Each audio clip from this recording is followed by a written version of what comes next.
BJP 400 సీట్లు సాధించి SC ST BC మైనార్టీలు సామాజికంగా ఆర్థికంగా ఎదగకుండా రిజర్వేషన్లు తీసివేయాలని సూచిస్తుందని ముఖ్యమంత్రి రేవంత్ రెడ్డి అన్నారు. జగిత్యాల జిల్లా కోరుట్ల కాంగ్రెస్ పార్టీ ఆధ్వర్యంలో ఏర్పాటు చేసిన భారీ బహిరంగ సభ రేవంత్ రెడ్డి ముఖ్య అతిథిగా హాజరయ్యారు. ఈ సందర్భంగా రేవంత్ రెడ్డి మాట్లాడుతూ నిజామాబాద్ పార్లమెంట్ లో కాంగ్రెస్ పార్టీ అభ్యర్థి జీవన్ రెడ్డిని కోరుట్ల మెట్పల్లి ప్రజలు లక్ష అధిక మెజార్టీతో గెలిపించాలని కోరారు. బీజేపీ ప్రభుత్వంలో బడుగు బలహీన వర్గాలకు తగిన న్యాయం జరగలేదన్నారు.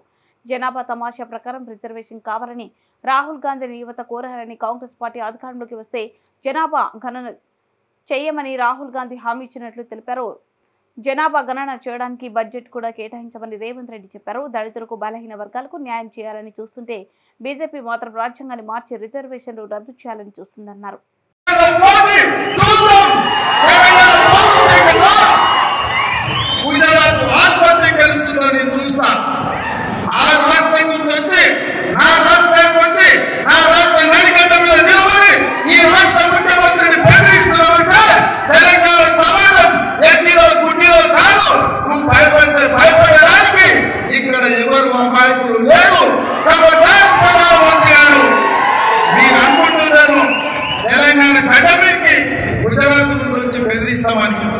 ఇది నా ఊరు, ఇది నా ప్రాంతం, నా ఊరికి వచ్చి నన్నే బెదిరిస్తావా?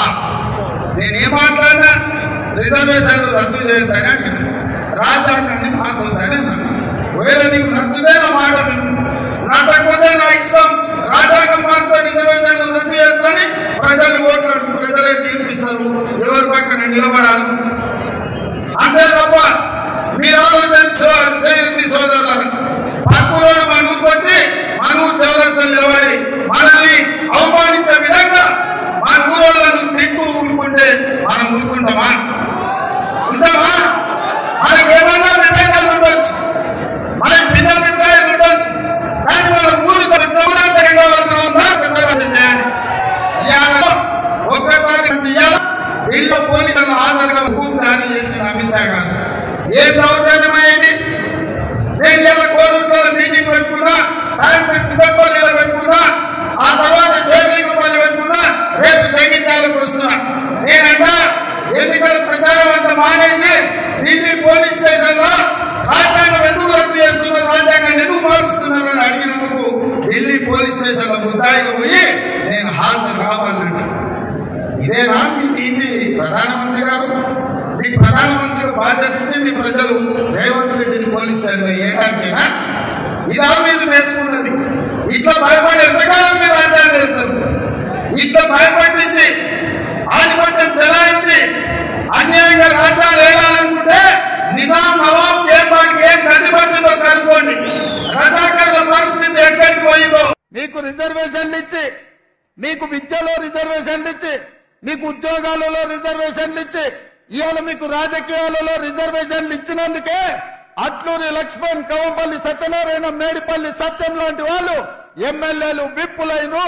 దామోదర్ రాజ నరసింహ గారు మంత్రి అయినరు, బట్టి విక్రమార్క గారు ఉప ముఖ్యమంత్రి అయినరు, బలరాం నాయక్ గారు కేంద్ర మంత్రి అయిండు, సర్వే సత్యనారాయణ గారు కేంద్రంలో మంత్రి అయిండు. ఇవాళ ఉన్న ఫలంగా ఎస్సీ ఎస్టీ రిజర్వేషన్లు రద్దు చేస్తే వీళ్ళందరూ ఎక్కడికి పోవాలి? చదువుకుంటున్న పిల్లలు ఏం చేయాలని నేను అడుగుతున్నా. అందుకే నేనన్నా కుదరదు, మీరు కుట్రలు చేస్తుండ్రు, మీ కుతంత్రాలను తిప్పి కొడతామని వాళ్ళ రహస్య ఎజెండా మీద నేను బహిరంగంగా మాట్లాడిన. భారతీయ జనతా పార్టీని ప్రశ్నిస్తే ఈ దేశ ప్రధానమంత్రి నరేంద్ర మోడీ, ఈ దేశ హోంశాఖ మంత్రి అమిత్ షా నా మీద పగబట్టి ఢిల్లీలో కేసు పెట్టిండ్రు. ఎవరయ్యా ఫిర్యాదుదారంటే కేంద్ర హోంశాఖను స్వయంగా పోయి రేవంత్ రెడ్డి బీసీలను, ఎస్సీలను, ఎస్టీలను జాగృతం చేస్తుండు.